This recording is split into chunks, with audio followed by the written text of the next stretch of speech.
Hello పిల్లలు, welcome to KK vlog bed time stories. అందరికీ నమస్కారం. పిల్లలు, సండే కదా, నచ్చింది తిన్నారా? అయితే హాయిగా భోజనే ముందు మనం ఎప్పట్లాగే ఒక మంచి కథ చెప్పుకొని అది వింటూ వచ్చుందాం, సరేనా? ఇక ఆలస్యం చేయకుండా మనం కథలోకి వెళ్ళిపోదామా? ఈరోజు కథ స్టోరీ నెంబర్ 18, గజకర్ణ గోకర్ణ. ఒక ఊర్లో గజకర్ణ అనే గజ దొంగ ఉండేవాడు. ఆ పక్క ఊర్లోనే గోకర్ణ అని మరో దొంగ ఉండేవాడు. వీళ్ళిద్దరూ ఒకని మించిన వాడు ఇంకొకడు. ఒక రోజున వీళ్ళిద్దరూ ఒకే చోట కలుసుకున్నారు. గజకర్ణ ఎవరో గోకర్ణకు తెలియదు, గోకర్ణ ఎవరో కూడా గజకర్ణకు తెలియదు. అయినా ఇద్దరు దొంగలు కనుక ఒకడి దగ్గర డబ్బు ఇంకొకడు కాజేయాలని ఓహో బావా అంటే ఓహో బావా అని పలకరించుకున్నారు. గోకర్ణ దగ్గర ఉన్న డబ్బు కాజేయాలని ఆ రాత్రికి అతన్ని తన ఇంటికి భోజనానికి పిలిచాడు గజకర్ణ. పిండి వంటలు, భోజనాలు అన్నీ చేయించి గజకర్ణ అంతకుముందు తను దొంగిలించిన బంగారు పళ్ళెంలో గోకర్ణకు భోజనం పెట్టాడు. భోజనం చేస్తుండగా గోకర్ణకు ఆ బంగారు పళ్ళెం మీద ఎలాగైనా కాజేయాలని ఆశ పుట్టింది. గజకర్ణ మాత్రం ఏం తక్కువ తిన్నాడు. కంఠం దాకా తిండి మెక్కేస్తే మతి లేకుండా నిద్రపోతాడు. అప్పుడు మనం వీడి దగ్గర డబ్బులు కాజేయొచ్చు అని అనుకున్నాడు గజకర్ణ.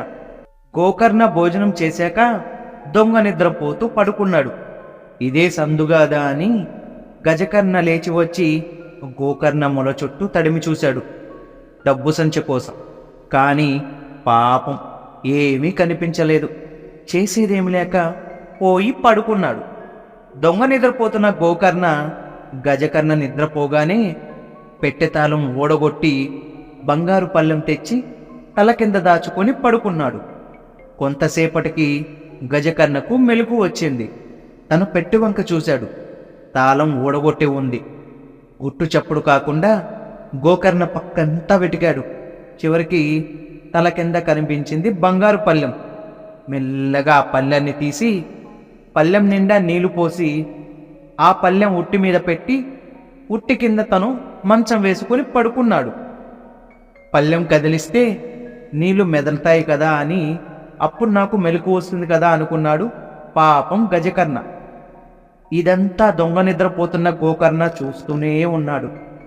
గజకర్ణని నిద్రపోనిచ్చి మెల్లగా ముగ్గురాలు తెచ్చి ఉట్టి మీద పళ్ళెంలో వేయడం మొదలుపెట్టాడు. కాసేపటికి పళ్ళెంలో ఉన్న నీళ్ళన్నిటినీ ఆ ముగ్గురాలు పీల్చివేశాయి. అప్పుడు ఆ పళ్ళాన్ని తీసుకుపోయి ఒక చెరువులో దాచిపెట్టి ఏమీ ఎరుగని వాడి మళ్ళీ వచ్చి పడుకున్నాడు. ఇంతలోకే గజకర్ణకు మళ్ళీ మెలకు వచ్చింది. ఉట్టి వంక చూశాడు.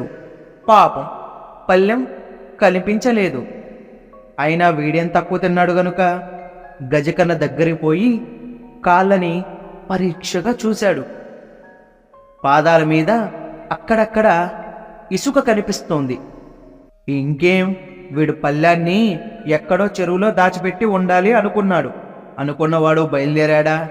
అబ్బే, వాడి కాళ్ళు నాకడం ప్రారంభించాడు. ఎందుకో తెలుసా? నీళ్లలో ఎంత లోతుకు పోయి దాచిపెట్టాడో తెలుసుకోవడానికి.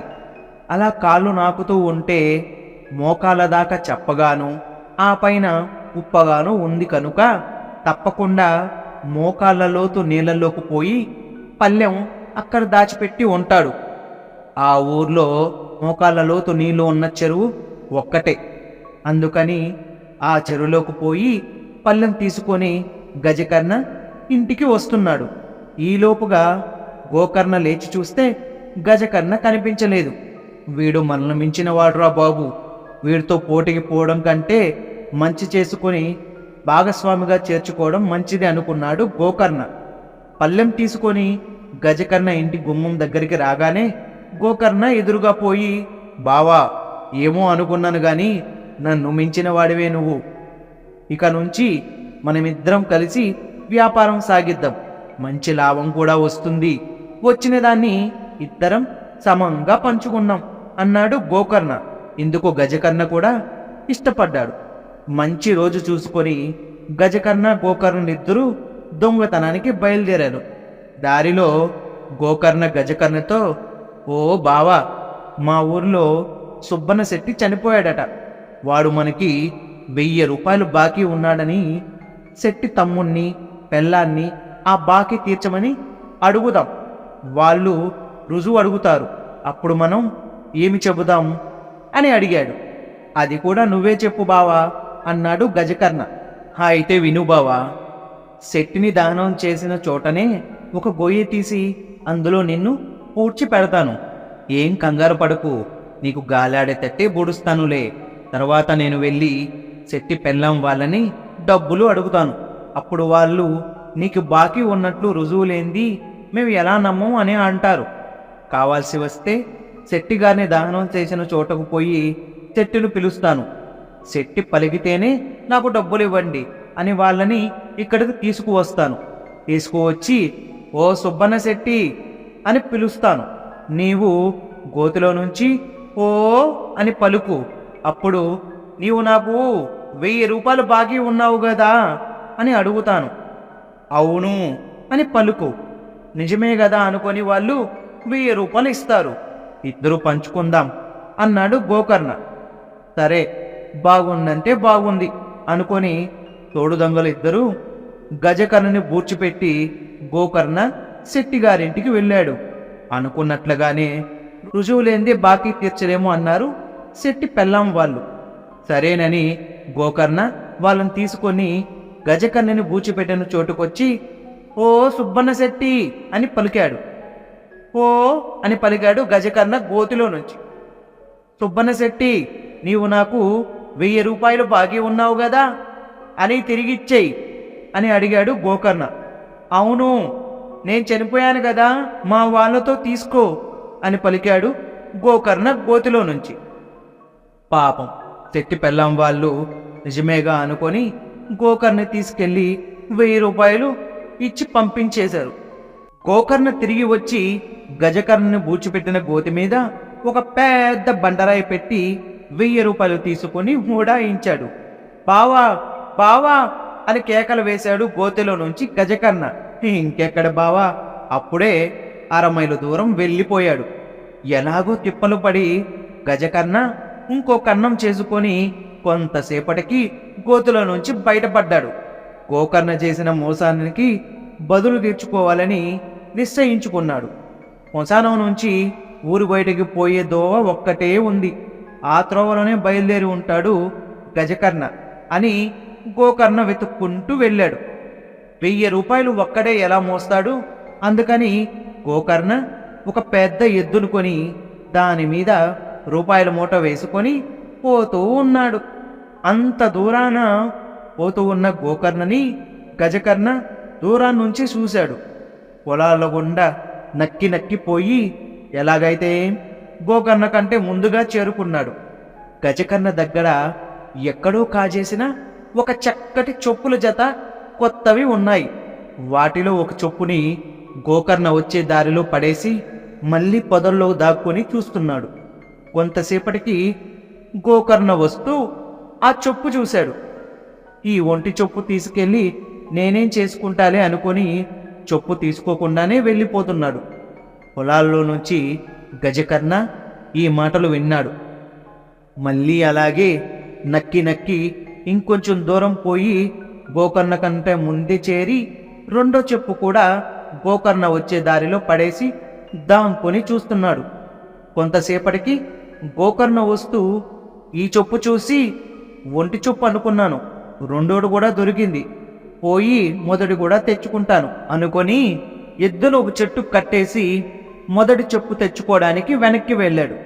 గోకర్ణ అటు పోగానే గజకర్ణ మెల్లగా పొలాల నుంచి వచ్చి చెట్టు కట్టిన ఎద్దుని రూపాయల మూటతో పాటి గబగబా తొలుకుపోయాడు.